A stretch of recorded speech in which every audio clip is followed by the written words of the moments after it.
You're listening to Healthcare Now Radio. Stand by for This Just In, the latest in healthcare innovation and technology trends with your HIT advisor, Justin Barnes.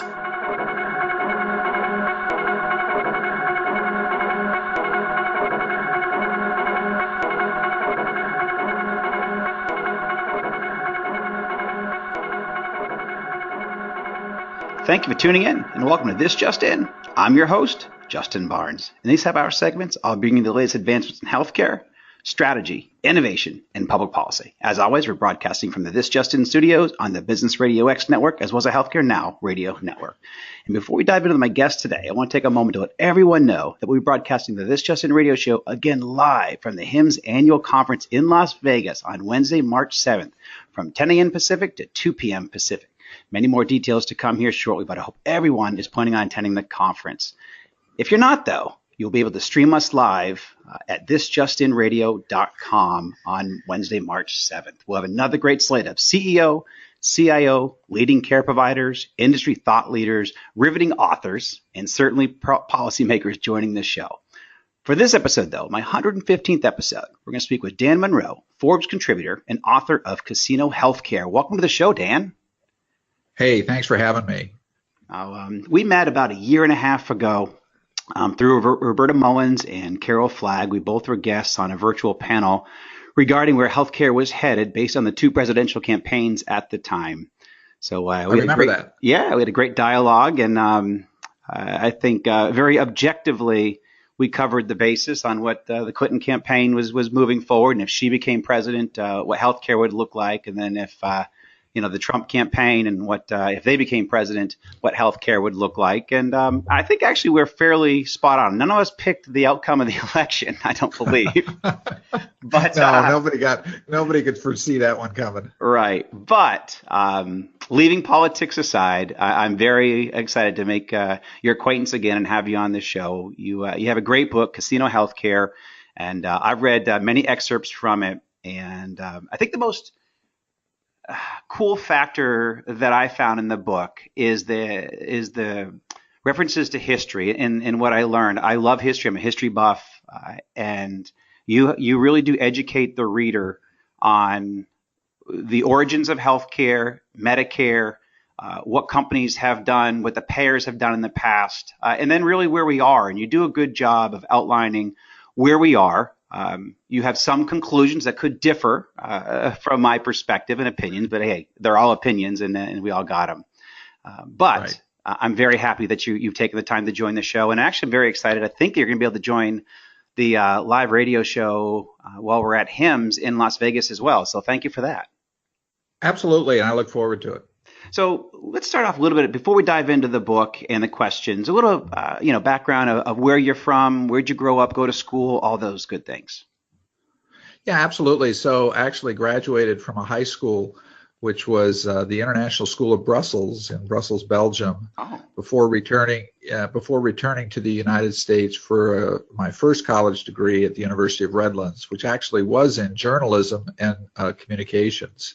But in those days, as is the case today, there's just not a lot of revenue opportunities, in that emerging market. So I quickly shifted keyboards and went back for a second degree in computer science, and so had a full, basically a full career in computer science as a geekhead, and on the software side of things. And did heads down software development for 4 years for IBM and other companies, and then migrated to the sales and marketing side, and then migrated from there into early stage ventures in software, two of which were in the healthcare space. One was on the payer side, and the other was on the provider side. And so I got a real good tech background on enterprise software for payers and providers, and it gave me some really important technical insight into how the business models work.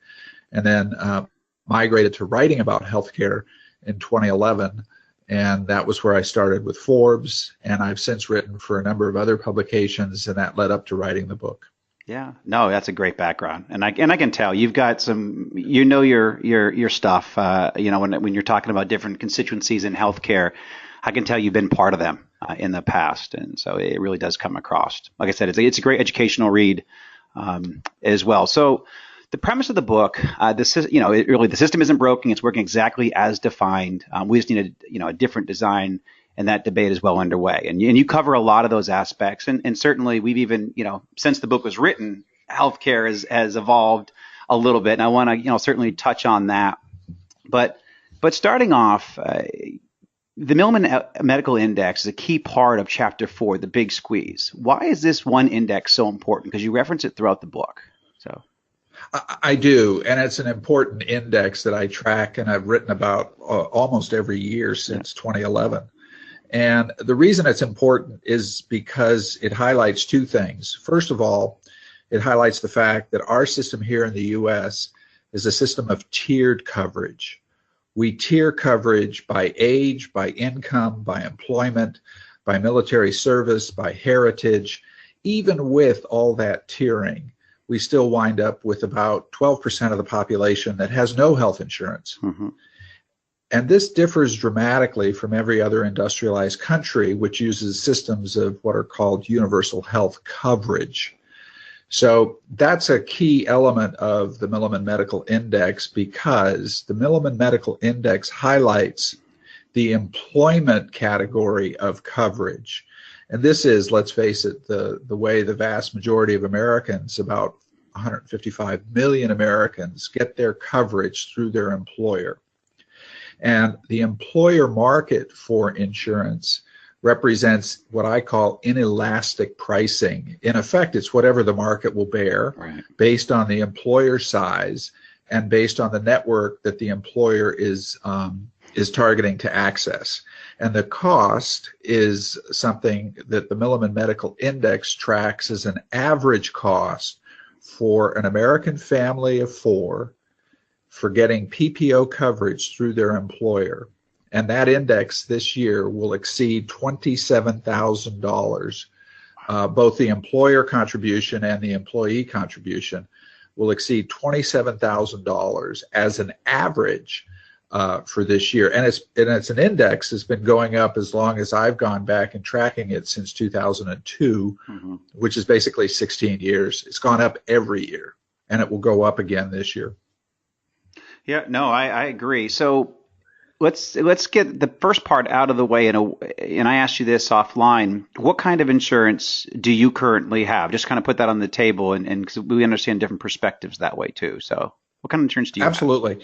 Yeah, so we have commercial coverage, and I've referenced this in some of the coverage that I've done on Forbes, because our provider is actually Anthem. And we were a part of the Anthem data breach that happened, I think, 3 years ago, where about 80 million Americans, their health data was potentially compromised by Anthem, and we were a part of that process. So I got a chance to see it firsthand, and so we have commercial coverage through Anthem. Okay.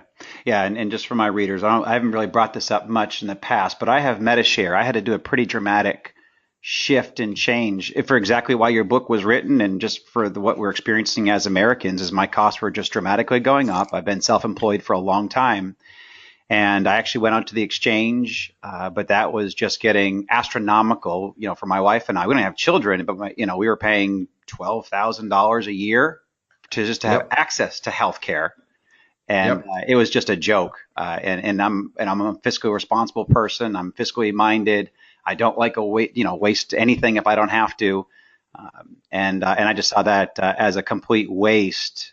And so I went and researched. And we're Christians, and so MediShare was a great option. And my cost dropped down from about $1,000 a month to $230 a month. And so far, it's been a phenomenal program. So. And there are those kinds of programs that exist, and they're great because they serve a purpose. And the challenge is that for most Americans, though, that are struggling to find insurance outside of employment, mm-hmm. For example, obviously there's Medicaid, which if you have a low enough income, you can qualify for. If you're over a certain age, you can qualify, obviously, for Medicare over 65. But there's those gaps where you're not able to get access to employer coverage, right, and you're in a family or in an age group or a band where you have to go to the commercial market, and the commercial market is just brutally expensive. Yes. It is, and it's, your book articulates that, and also why it's so expensive in great ways. So let's dive into the single payer topic. So, is single payer healthcare the ultimate solution, in your opinion, or goal? What are your thoughts there? So, yeah, it tends to get a lot of traction, and it has gotten a lot more traction, certainly since Bernie Sanders brought it into the political dialogue with the idea of Medicare for all. The fact is, most Americans understand peripherally how Medicare works. So the idea of simply expanding that to be coverage for every American is an easy concept to understand. But I would argue that Bernie short-circuited the debate because he went straight for discussing about Medicare for all without getting into all of the details of how that would work and how Americans might access that. The reality is that we don't need single payer to get to a system of universal health coverage. And it's the universal health coverage process that is really the biggest single leverage against cost. And the reason is simple. It's because in healthcare, there's actuarial math, which determines the cost of insurance based on the size of the pool. Well, if you divide that pool and slice it and tier it in the way that we have, you get all kinds of opportunities for pricing that are arbitrary and in many cases capricious. And if you simply make everybody a part of the pool, you get the largest possible denominator for every cost. And that becomes, in effect, single pricing healthcare. And that's my argument. How you pay for single pricing healthcare is immaterial. We're a very wealthy country. We can easily afford any system that we choose except one, and that's the one that we have. So is single payer necessary? No. We could use a multi-payer system like other countries have, and probably one of the better examples of that is Germany, which uses a multi-payer model, and they use it fine, but it's predicated on a system of universal health coverage. And so that's the argument that I am passionate about making relative to the articles that I write, and then also the primary argument in the book. Do you think the payers would go along with it because they're making so much money now? Or where do you think the pressures would come from to make something like that happen? Where would that influence come from? Well, the interesting aspect of this is the fact that it's a kind of a misperception that the payers are making egregious profits off of this system of commercial coverage. The reality is the net profit margin for commercial payers is relatively low. It's typically well under 5% for most commercial payers.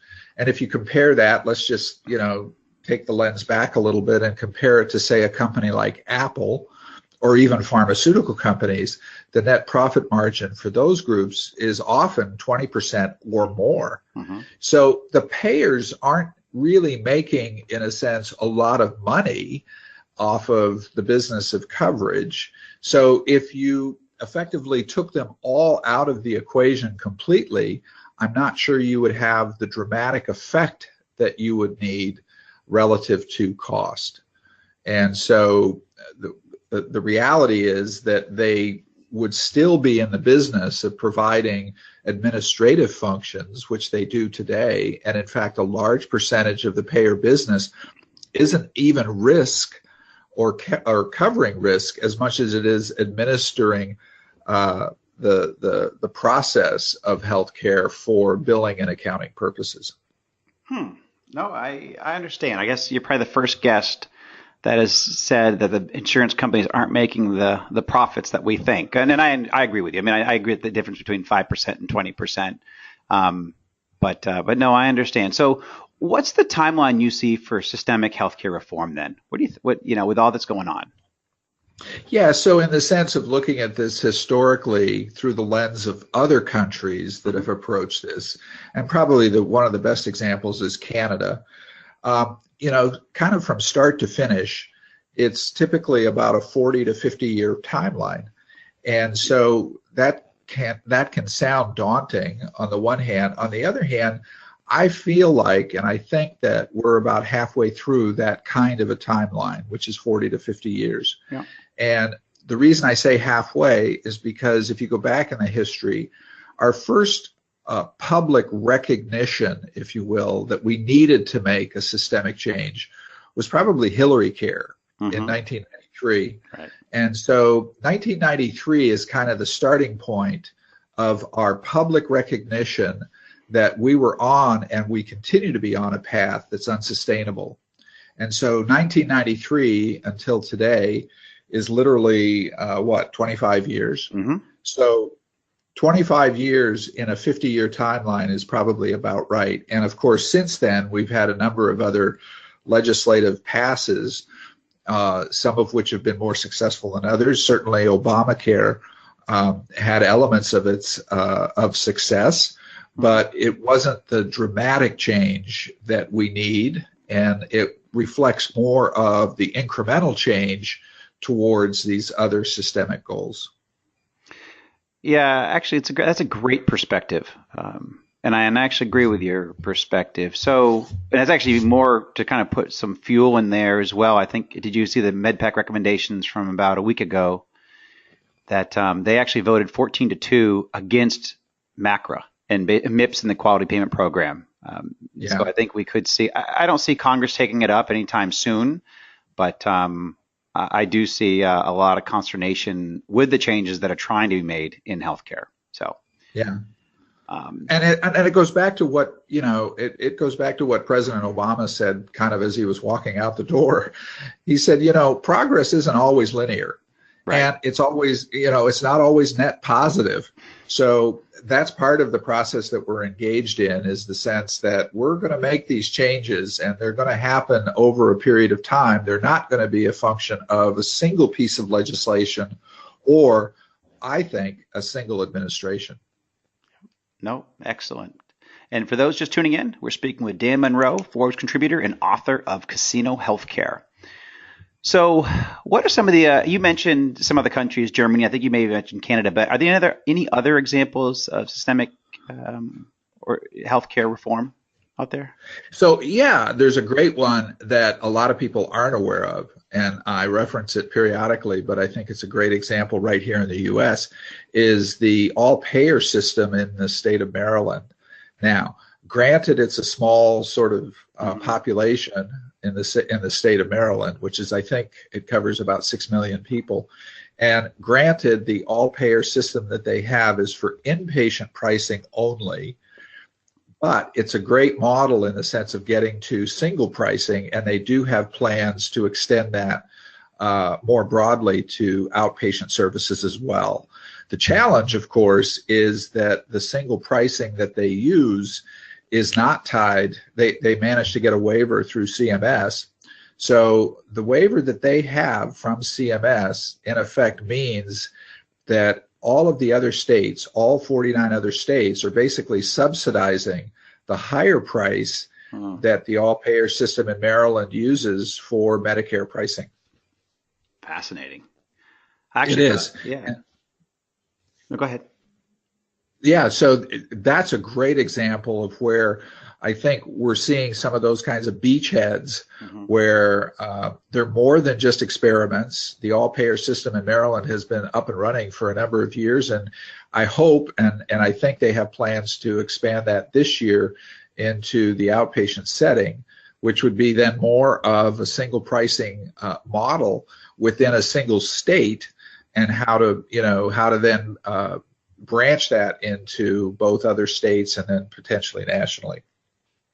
Excellent. I initially thought when you started to talk there, you were going to say something. California just rolled out a really cool accountable care or ACO blueprint that I think the rest of the country will be able to follow. It's a different perspective. It actually is working through the payers, but that's about the direction you're initially going to go. But I do know the Maryland program that you're speaking about, and I agree that is something that we can certainly look to. So what's shifting gears a little bit for say the last 6 minutes or so of the show. Let's talk about, certainly want to give a plug, do want people to pick up Casino Healthcare. Great book. Again, a lot of history on where healthcare came from in America, how it's evolved, and how it's evolving today. And then obviously it offers up some solutions here. So a great read for sure. But let's shift a little bit. So what was your pick for a healthcare story in 2017? Yeah, so without a doubt for me, the biggest single story, which didn't get enough airplay, I thought, was the opioid crisis, Totally the agree. opioid epidemic. Mm-hmm. The reason is because just this year, the White House Council of Economic Advisors came out with an estimate. This is a collective group of economic advisors. Yep. And they estimate the cost of the opioid crisis for 1 year. This is going back 2 years now, 2015. They estimate the cost of the opioid crisis in 2015 at over $500 billion just for 1 year. And the challenge is that it's not just a cost component, which is huge. It's the huge amount of trouble that it leaves in its wake relative to mental health, substance abuse, and all of the sort of tangential issues that the country is now left with as the result of this crisis, which started with basically, if you go back into the history of it, which I did, by the way. Another great book to read if you haven't read it is a book on this topic, which is called Dreamland. And I can't recommend it enough because it talks about how this mushroom, how this problem and how this crisis mushroomed from its earliest stages. And it started with a letter, a 100-word letter that the pharmaceutical industry relied on for being able to basically to prescribe opioids in a way in which they felt was safe and avoided addiction. And that's obviously not the case. And we're left with the results of that. And we'll be left with the results of that for a long period of time, because $500 billion is a lot of money. It is. And I'm glad you brought it up, and I'm glad that we're talking about it. And, I'm glad that the Trump administration is beginning to tackle it. We're tackling it pretty heavily here in Georgia. I'm pretty close with the Attorney General here, and he's got a great task force that he's, put towards this. We're being hit very hard, certainly in the northern parts of Georgia, with opioid abuse. But I think all communities are. And if you don't know that, you do need to research it because it's very serious. So. Yeah, absolutely. I agree. So thanks, Dan, for bringing that up. So what do you see for, what are some of the big stories, or what are we going to continue to see? Obviously, the opioid crisis is going to be front and center for 2018 and 2019. But anything else that you see on the horizon this year, next year? Yeah, so I think we're in a period of what I would call high chaos. And the reason is because there's a strong focus and there's a strong amount of activity geared towards sort of dismantling Obamacare.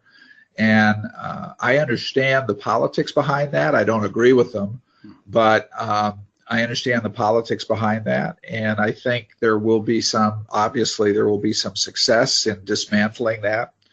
But it won't change the ultimate trajectory, other than it will change the timeline. And it may be that we've delayed the timeline to some of the systemic changes that we need by 2, 3, or 4 years. But their ultimately the trajectory is unchangeable, because the cost cannot continue to rise in the way that they continue to. I couldn't agree more.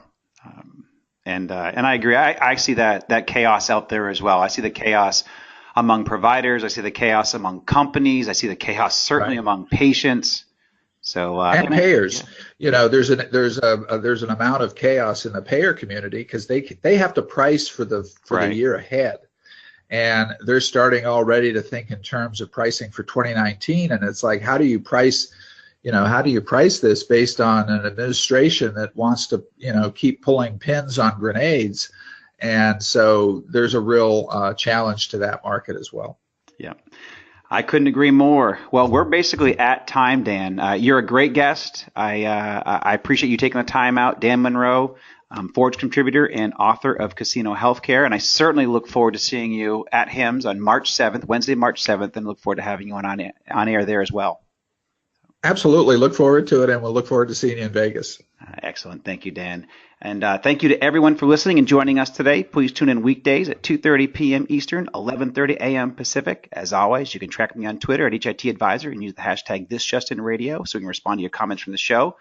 If you missed any of this episode or want to hear more, all my shows are posted on Apple iTunes and out on SoundCloud and iHeartRadio and Spreaker. So very happy to see all that come into fruition. And also you can check out the new website we've launched at justinbarnes.com. Thanks, everyone. Have a terrific week.